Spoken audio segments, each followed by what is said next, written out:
राजधानी देहरादून के पटेल नगर थाना क्षेत्र के बड़ोवाला में कूड़े के ढेर में से 3 शव मिलने का पुलिस ने खुलासा किया है। एक महिला और उसके 2 बच्चों को मारने की इस तिहरे हत्याकांड की घटना से क्षेत्र में सनसनी फैल गई। हत्या की गुत्थी सुलझाने के लिए सभी थानों से गुमशुदाओं की लिस्ट मंगवाई गई। इस तिहरे हत्याकांड का खुलासा करते हुए देहरादून के एसएसपी अजय सिंह ने बताया कि ये हत्या प्रेम प्रसंग के चलते की गई है। आरोपी हसीन उत्तर प्रदेश के बिजनौर का रहने वाला है। आरोपी देहरादून में फर्नीचर फैक्ट्री में काम करता है। मृतका रेशमा से पिछले 2 सालों से उसका प्रेम प्रसंग चल रहा था। आरोपी हसीन पहले से ही शादीशुदा था। मृतका रेशमा शादी करने और साथ रहने का दबाव बना रही थी, इसलिए उसने पीछा छुड़ाने के लिए रेशमा और उसके 2 बच्चे आयत और आयशा का 25 जून की रात को कत्ल कर दिया और बड़ोवाला इलाके में कूड़े के ढेर में तीनों के शवों को फेंक दिया। इसमें 25 तारीख की देर सायंस कंट्रोल रूम में सूचना प्राप्त हुई थी कि एक बड़ोवाला में एक नाला है जो फॉरेस्ट से लगा हुआ, वहाँ पर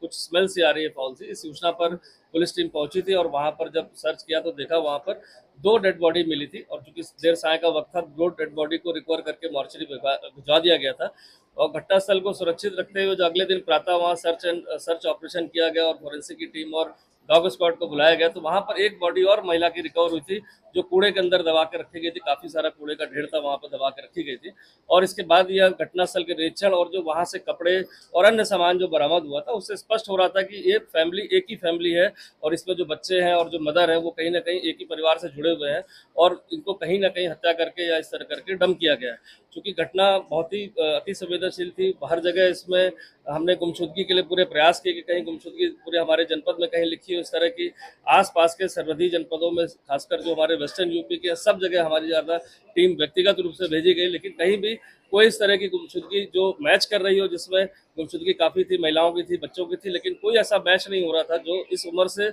मेल खा रहा हो। इसके बाद हमारे द्वारा जो है वहाँ पर जब घटनास्थल का बारीकी का निरीक्षण किया गया तो वहाँ पर एक रोडवेज बस का एक टिकट मिला था जो जिसके नंबर वगैरह घिस गए थे, लेकिन उस सीरीज को देखते हुए हमने सारे कॉम्बिनेशन पर जो उसको ट्राई किया और ये पता चला कि एक बस जो नेहटौर से चली थी वहाँ पर 2 लोग इसमें चढ़े थे जो एक थे और वो टिकट उन्हीं का प्रतीत होते हुए हमने पूरा अंदाजा लगाते हुए सीसीटीवी फुटेज बस स्टैंड के लिए तो वहाँ पर वो महिला और बच्चे एक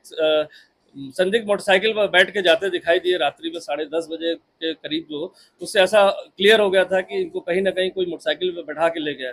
जो घटनास्थल था वहाँ पास ही में एक फैक्ट्री जहाँ पे 11-12 लोग काम करते हैं, जिनमें से एक व्यक्ति वहाँ पर पूछताछ में हमारे था जो नेहटौर बिजनौर का रहने वाला था। शक के आधार पर जब मोटरसाइकिल को मैच किया गया उसकी तो पता चला ये मोटरसाइकिल उसी तरह प्रतीत हुई फुटेज में और इसके बाद जब उसकी कॉल डिटेल और अन्य पूछताछ की गई तो उसके द्वारा इस समस्त घटनाक्रम को अपने द्वारा करना बताया और साथ ही ये भी बताया कि उसका मृतिका के साथ काफ़ी समय से संबंध था और उसका एक बच्चा भी अभी जो हुआ है रिसेंटली और साथ ही साथ मृतिका चूंकि